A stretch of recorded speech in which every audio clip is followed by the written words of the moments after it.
Deputy Speaker, you are now recognized.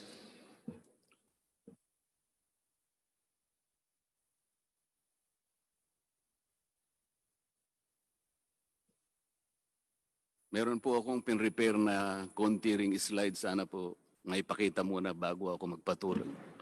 Pwede po, Deputy Speaker Marcoleta. Law, ibig sabihin batas. So kaya ginawa ang batas sa isang democratic country na kung nasaan tayo ngayon is para maging pantay-pantay ang lahat ng tao. Sa classroom may batas, bawal lumabas o bawal lumabas. Pero pag sinabing pag nag-comply ka na bawal lumabas, pero may ginawa ka sa pinagbabawal nila, inayos mo yung law ng classroom nyo at sinabmit mo ulit, ay pwede nang pala ikaw lumabas. Mr. Speaker, No. my distinguished colleagues, hindi po nag-comply sa batas ang ABS-CBN, kaya hindi po sila pwedeng lumabas at magpalabas. Those opposing the franchise application of ABS-CBN will show with clear and convincing evidence that ABS-CBN did not comply with the terms and conditions of its franchise, as well as our laws and the Constitution. In fact, they will show in the succeeding hearings of the Committee on Legislative Franchises that ABS-CBN deliberately and with impunity violated the conditions of its legislative franchise and more so our laws and the Constitution. Matagal na po kasi ang mga aligasyong ito. Hindi mamatay-matay, lumulutang sa internet, nasa labi ng mga Pilipino. Hindi seryosong binigyan ng pansin. Bakit po? Tikom ang bibig ng may kakayahang magsiwalat nito dahil takot sa maimpluwensyang network na kayang sirain ng tao, kandidato man o hindi. Salamat at ganap na ninindigan si Speaker Alan Peter Cayetano at hindi inalintana ang mga tuligsa sa kanya at pinayagan niya na magkaroon ng patas, bukas at malawak ang pagdinig sa mga aligasyong ito katulad ng nagaganap sa araw na ito. Ang banggit nga po sa John 8:32 ay ganito, "And you will know the truth, and the truth will set you free." Violation of the Constitution. Number 1, franchise is longer than 50 years. Hindi na po dapat payagan itong pagre-renew ng prangkisa ng ABS-CBN. Dapat na pong isara ang pinto para sa kanila. Bakit po? Because the ABS-CBN has been using the airwaves for more than 50 years. 53 years today, to be exact. Our Constitution says that Congress can grant a franchise of up to 50 years only. Taong 1957, nang makuha ni Don Eugenio Lopez Sr., may-ari ng Chronicle Broadcasting Network o CBN, ang Alto Broadcasting System o ABS. Simula po noong 1967 ay naging ABS-CBN na po ang tawag dito dahil sa merger ng ABS at CBN. Kung susumahin po natin ang prangkisa nito simula noong 1967, ay 53 taon na po itong gumagamit ng airwaves magpahanggang ngayon. 63 years naman po kung susumahin natin mula po ng pagkakakuha ng CBN sa ABS noong 1957. The Committee on Legislative Franchises should not allow itself to be used by ABS-CBN to again circumvent the Constitution and violate the categorical 50-year limitation imposed on franchises. Hindi na po dapat buhayin muli ng Kongreso ang prangkisa ng ABS-CBN sapagkat ayon po sa ating saligang batas, ang buhay ng prangkisa ay hindi dapat lumampas ng 50 taon. EDSA Revolution. Siguro po may mga ngatwiran at sasabihin ng ganito. Isinara naman ng martial law ang ABS-CBN. Di po ba? Dapat huwag bilangin ang panahon na yon. Tanggapin po natin sandali na isinara nga ang ABS-CBN simula Setyembre 23, 1972, pagkatapos na ideklara ang martial law. Pero hindi po ba nagbukas din ito agad matapos na ito ay mabawing muli ng pamilya Lopez noong EDSA Revolution? Hindi ba't kulang-kulang 13 taon din po ang namagitan na panahon? So let's assume that we subtract 13 years from the 63 years that ABS-CBN has been in operation starting 1957 when CBN acquired ABS. Hindi ba't 50 taon din po ang magiging resulta? Ibig pong sabihin, tapos na at paso na pa rin ang prangkisa ng ABS-CBN with or without martial law. Hindi ba't sobra-sobra pa rin ito at lalabag pa rin sa ating saligang batas? Naging palasak nga noong panahon ng martial law ang kantsaw na tama na, sobra na. Subalit ang mahalagang tanong po ng taong bayan na hindi pa nasasagot magpahanggang ngayon ay kung paano biglang nabawi ng mga Lopez ang ABS-CBN mula sa pag-aari ng gobyerno pagkatapos maitalaga ang Cory administration. Sinulatan po noon ni dating Senador Lorenzo Tanyada ang Presidential Commission on Good Government na isoli na sa mga Lopez ang ABS-CBN kahit may arbitration pang nagaganap sa pagitan ng pamahalaan at ABS-CBN. Na i-turn over po agad ang istasyon ng ABS-CBN sa mga Lopez sa kabila ng wala pang pagtukoy sa tunay na pagmimay-ari nito ayon sa kautusan sa Board of Administrators na binuo sa Letter of Instruction number 1 ni Pangulong Cory Aquino. Sa ngayon po ay wala man lang mailabas na papeles tungkol dito ang PCGG. Nagbayad po ba ang ABS-CBN sa Administrasyong Cory Aquino? Nag-public bidding po ba? Bakit tila ura-urada at habang magulo pa ang lahat dahil katatapos lang ng EDSA Revolution, ay biglang napasakamay na muli ng mga Lopez ang ABS-CBN? Nakabatay po ba ito sa batas? Hindi po ba dapat sagutin ng ABS-CBN ang mga tanong na ito upang mapanagot po ang dapat na managot kung meron man? Foreign ownership. Puntahan naman po natin ang muling pagbubukas ng ABS-CBN noong 1986. Pati po kasi noong panahon yun ay may paglabag na rin sa ating saligang batas. Ano po kaya yun? Dahil Amerikano at hindi Pilipino ang may-ari at namahala sa ABS-CBN na mariing ipinagbabawal ng saligang batas. Congress should deny the franchise application of ABS-CBN for its clear violation of the Constitution, requiring 100% Filipino ownership and management of mass media companies. ABS-CBN's former president, Mr. Eugenio Gaby Lopez III, was an American citizen when he took the helm of the company in 1986 as director, then president, and then chairman in the later years. It was only in 2000 that he petitioned for recognition of Filipino citizenship and was issued a certificate of recognition as a Filipino citizen in 2002.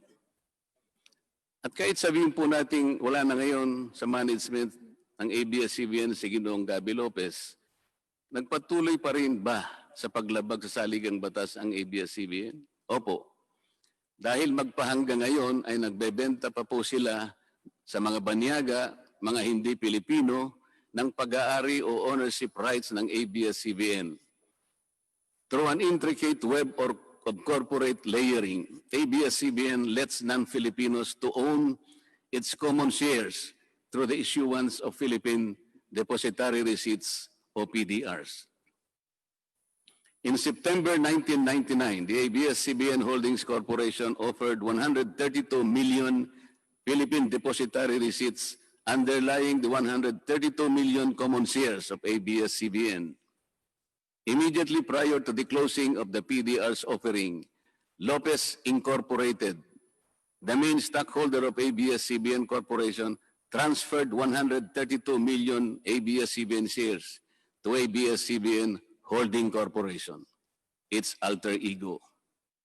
With the many rights afforded to the holders of these PDRs, most of whom, if not all, are foreigners, ABS-CBN Corporation virtually allowed these foreign holders beneficial ownership and potential voting rights.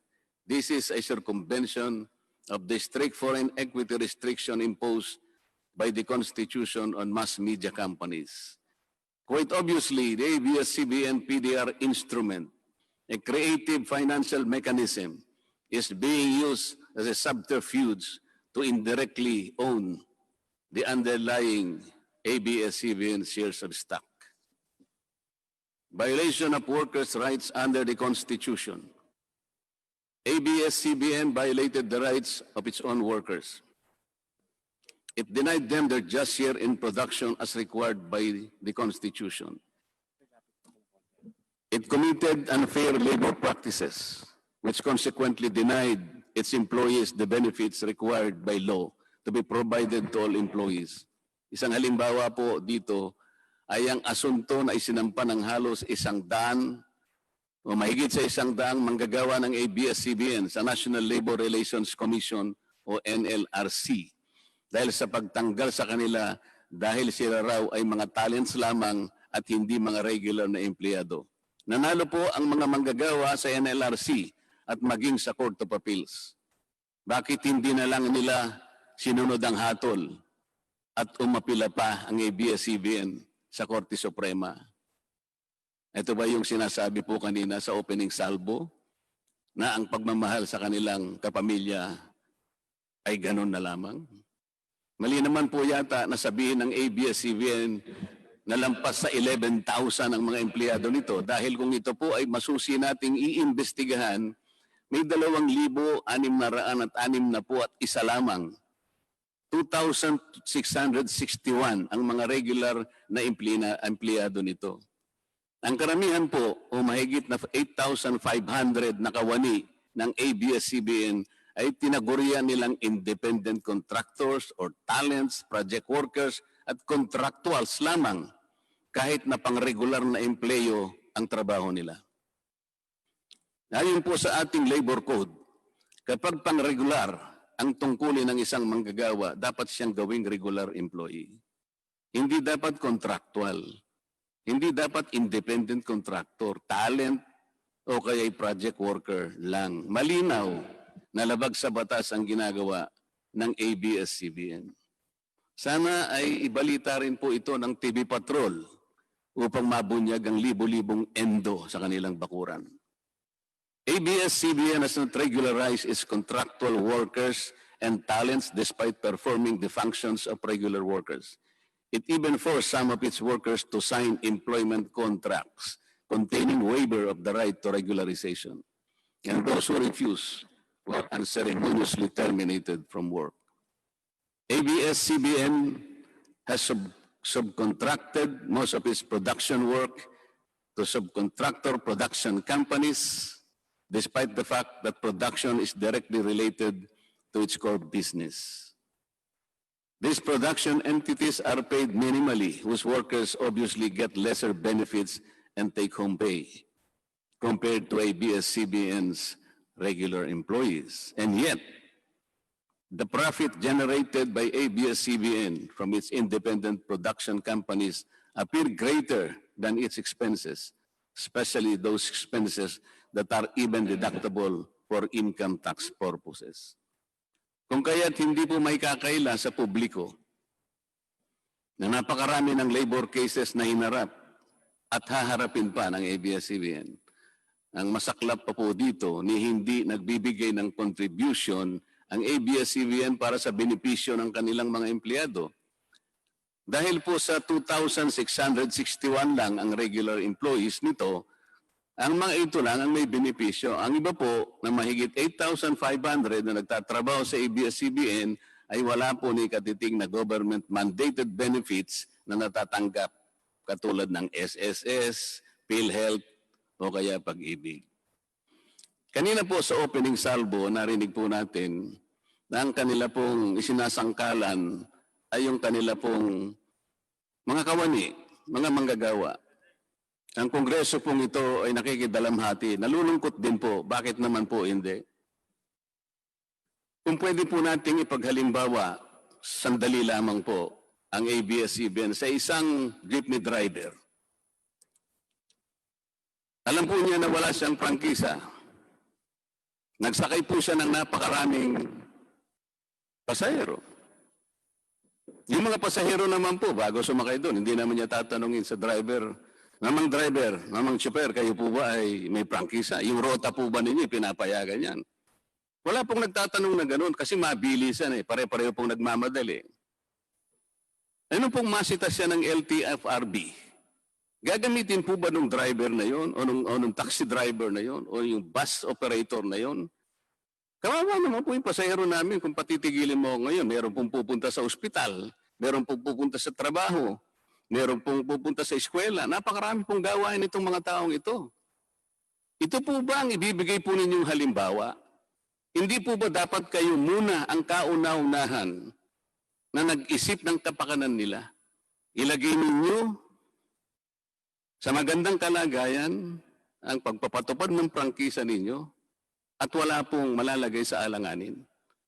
Huwag po ninyong isasangkalan ngayon ang inyong mga manggagawa at kani-kanilang pamilya. Hindi po ganon. Sasagutin po ninyong aligasyon na ito, hindi po sa pamamagitan ng emotional appeal. If this indeed the true house of the people, the Committee on Legislative Franchises must side with the poor workers of ABS-CBN in denying its franchise, justice to them will be finally served, although ironically, this will also entail some sacrifice on their part. Political bias. ABS-CBN has been biased and partisan in favor of particular candidates and against certain candidates during the 2010 and 2016 presidential elections, contrary to the terms of its franchise and in violation of the Omnibus Election Code.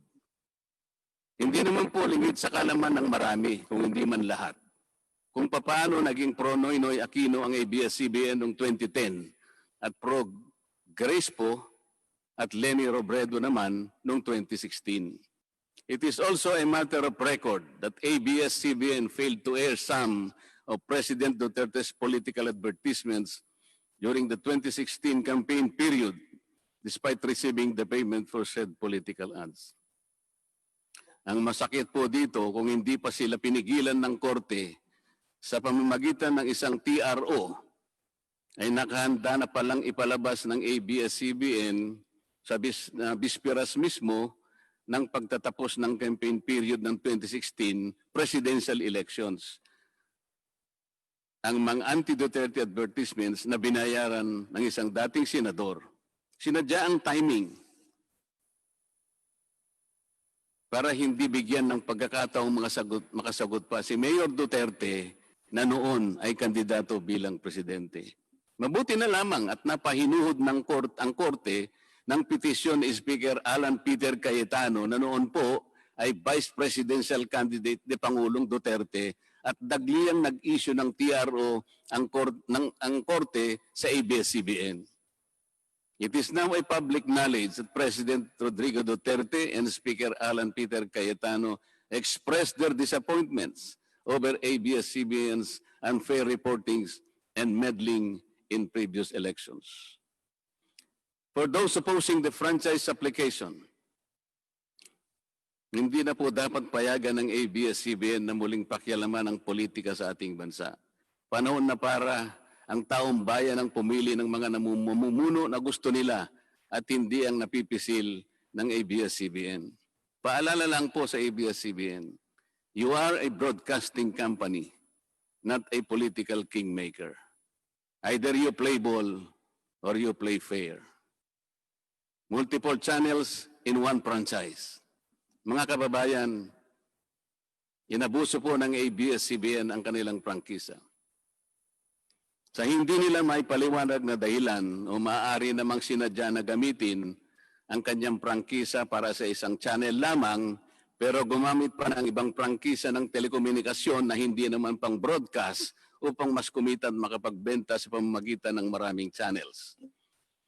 ABS-CBN violated the terms and conditions of its franchise by offering its TV Plus boxes for a one-time fee but using the free-to-air signal authorized in the franchise granted by Congress at no cost to ABS-CBN. Tubong lugaw, ika nga. But this practice of ABS-CBN without permission from Congress or the National Telecommunication Commission is killing the cable industry, which depends on monthly-based subscription of its clientele. At bukod po sa pagbebenta ng TV Plus box sa publiko, sa Kapamilya Box Office Channel na nakapaloob dito, ay nagawa pang maningil ang ABS-CBN sa bawat pelikulang gustong mapanood ng publiko sa KBO Channel. Ibinenta na nga ang TV Plus box, ibinenta pa rin ang mga palabas na pwedeng mapanood sa TV Plus box. Dobleng tubong lugaw na po ito. Hindi po saklaw ang mga ito sa prangkisa na ipinagkaloob ng Kongreso sa ABS-CBN.